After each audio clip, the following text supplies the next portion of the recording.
बिस्मिल्लाहिर्रहमानिर्रहीम। आज हम लोग ये पढ़ेंगे कि डिप्लोमेसी क्या है और हम डिप्लोमेसी की टाइप्स को भी देखने की कोशिश करेंगे। अगर आपको ये लेसन अच्छा लगे तो आप हमारे चैनल एजुकेटेड पाकिस्तान को सब्सक्राइब कीजिएगा और इस वीडियो को लाइक भी कीजिएगा।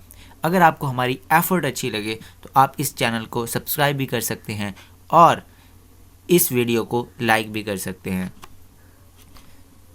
बिस्मिल्लाहिर्रहमानिर्रहीम। दोस्तों, हेनरी किसिंजर के मुताबिक, जो कि अमेरिका के सेक्रेटरी ऑफ स्टेट थे पास्ट के अंदर 1970s के अंदर, उनके मुताबिक डिप्लोमेसी एक आर्ट है पावर को रिस्ट्रेंट करने का, यानी पावर को ना इस्तेमाल करने का आर्ट इंटरनेशनल रिलेशंस के अंदर। यानी हम जानते हैं कि जो स्टेट्स होती हैं वो अपनी सिक्योरिटी को बढ़ाने के लिए, वो अपने इकोनॉमिक बेनिफिट के लिए, वो अपनी पावर बढ़ाने के लिए पावर का इस्तेमाल करती हैं इंटरनेशनल एरिना के अंदर। लेकिन डिप्लोमेसी उससे उल्ट है। डिप्लोमेसी अपने इंटरेस्ट को हासिल करना है पावर के इस्तेमाल के बगैर, हेनरी किसिंजर के मुताबिक। तो डिप्लोमेसी को इस तरह हम डिफाइन कर सकते हैं कि डिप्लोमेसी है इंटरनेशनल एरिना के अंदर निगोशिएशंस और डायलॉग का इस्तेमाल करके पीसफुल रिलेशंस को प्रमोट करना स्टेट के दरमियान। यानी डिप्लोमेसी इंटरनेशनल एरिना के अंदर पीसफुल रिलेशंस को प्रमोट करती है निगोशिएशंस और डायलॉग का इस्तेमाल करके। ये डिप्लोमेसी की हम क्या कह सकते हैं, इसको हम डिफाइन कर सकते हैं इस तरह। इसके साथ साथ डिप्लोमेसी के बहुत से बेनिफिट्स हैं। उसका सबसे बड़ा बेनिफिट मैं आपको बताने जा रहा हूँ। तो डिप्लोमेसी का सबसे बड़ा बेनिफिट ये है कि इसने दुनिया को सेव किया है। हुआ ये था कि 1962 के अंदर कोल्ड वॉर के दौरान यूएसएसआर और यूनाइटेड स्टेट्स ऑफ अमेरिका एक दूसरे के आमने सामने आ गए थे क्यूबा के आइलैंड के ऊपर। और इंटरनेशनल एक्सपर्ट्स के मुताबिक जो वर्ल्ड वॉर है, जो न्यूक्लियर वॉर है, वो अमेरिका और यूएसएसआर के दरमियान स्टार्ट होने ही वाला था कि डिप्लोमेसी ने आके अपना जादू दिखाया और डिप्लोमेसी की वजह से वहाँ पे डी-एस्केलेशन हो गया और दुनिया एक बड़ी वॉर से बच गई। तो डिप्लोमेसी ये है जिसने हमें, हमारी दुनिया को पीसफुल रखा हुआ है और हर जगह पे वॉर स्टार्ट नहीं हो जाती। अगर डिप्लोमेसी ना हो तो कंट्रीज़ अपने छोटे छोटे डिस्प्यूट्स को भी सॉल्व करने के लिए वॉर का जो टूल है वो इस्तेमाल करें। तो डिप्लोमेसी बेसिकली दुनिया के अंदर पीस को प्रमोट करती है। जहाँ तक इसकी टाइप्स की बात है तो वो हम देखते हैं। तो इसकी 5 टाइप्स हैं। सबसे पहली जो टाइप है वो है ट्रैक 1 डिप्लोमेसी। ट्रैक 1 डिप्लोमेसी के अंदर याद रहे कि सिर्फ पॉलिटिकल लेवल के, बड़े पॉलिटिकल लेवल के जो लीडर्स होते हैं या जो मिलिट्री लीडर्स होते हैं वो इसमें डिस्कशंस के अंदर हिस्सा लेते हैं। और ट्रैक 1 डिप्लोमेसी का जो मेन फोकस होता है वो कोई लॉन्ग टर्म रिलेशंस को डेवलप करना नहीं होता, बल्कि एग्रीमेंट्स करना होता है, निहायत ही अहमियत के हामिल एग्रीमेंट्स या ट्रीटीज करना होता है। या किसी 2 मुल्क के अंदर अगर जंग हो जाए तो जो पीस की टॉक स्टार्ट होती हैं, मिसाल के तौर पे हमने अफ़गानिस्तान में देखा कि दोहा एक्कॉर्ड हुआ, उसमें तालिबान के जो हाई ऑफिशियल्स थे पॉलिटिकल, उन्होंने हिस्सा लिया, अमेरिकन ने हिस्सा लिया। तो वो पीस टॉक्स क्या थी? ट्रैक 1 डिप्लोमेसी का हिस्सा थी।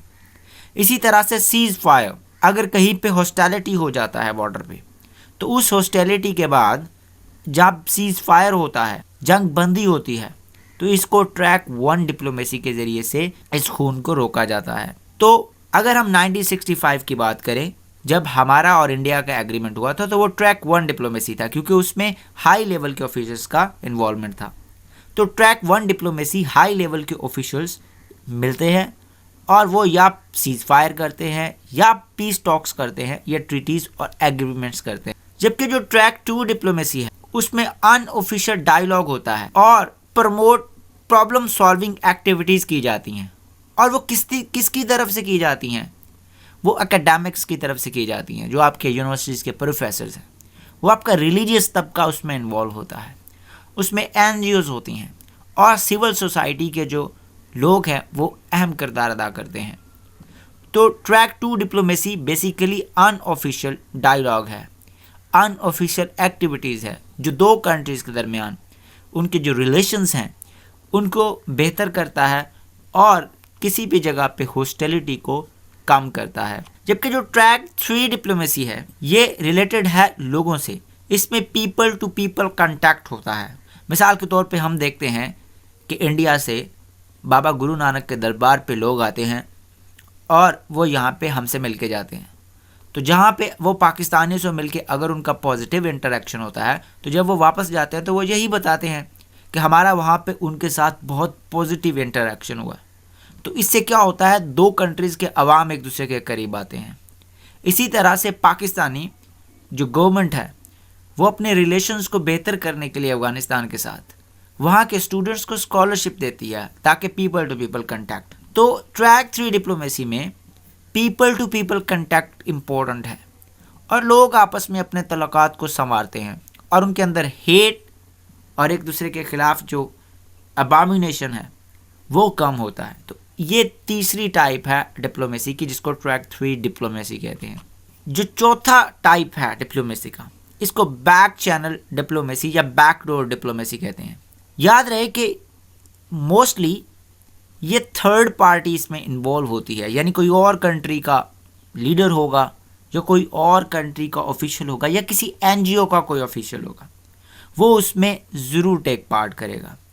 और ये इनफॉर्मल इंटरमीडिएटरी भी हो सकता है कोई, यानी कोई इनफॉर्मल इंटरमीडिएटरी भी हो सकता है, किसी बिजनेसमैन को भेज सकते हैं ताकि जो हालात हैं, ताकि जो हॉस्टिलिटी है उसको कम किया जा सके। सो ये सीक्रेट लाइन ऑफ कम्युनिकेशन है जो दो एडवर्सरीज के दौरान होता है और इसके ज़रिए से बैकडोर चैनल इसको इसलिए कहते हैं क्योंकि ये ऑफिशियल नहीं होता, किसी को नहीं पता होता कि ये हो रहा है, बट ये तल्लुकात को इम्प्रूव करने के लिए बैकडोर चैनल्स का यूज़ करके ये तल्लुकात बेहतर किए जा रहे होते हैं। और लास्ट जो टाइप है डिप्लोमेसी का उसको मल्टी ट्रैक डिप्लोमेसी कहते हैं। मल्टी ट्रैक डिप्लोमेसी का मतलब, मल्टी का मतलब मैनी, मतलब इसमें हम सेवरल ट्रैक्स को साइमल्टेनियसली यूज़ करते हैं। मिसाल के तौर पे उसमें ऑफिशियल भी होंगे और उसमें अनऑफिशियल भी होंगे मेथड्स जिसका हम इस्तेमाल करेंगे ताकि कन्फ्लिक्ट को रिजॉल्व किया जा सके और पीस को प्रमोट किया जा सके। अगर आपको ये लेक्चर अच्छा लगा हो, अगर आपको डिप्लोमेसी की समझ आ गई हो और अगर आपको इससे फ़ायदा हुआ हो तो आप हमारे चैनल को ज़रूर सब्सक्राइब कीजिएगा और बेल आइकन के बटन को भी दबाइएगा ताकि नए लेसन्स की अपडेट भी आपको मिल सके। अपनी दुआ में याद रखिएगा। अल्लाह निगहबान।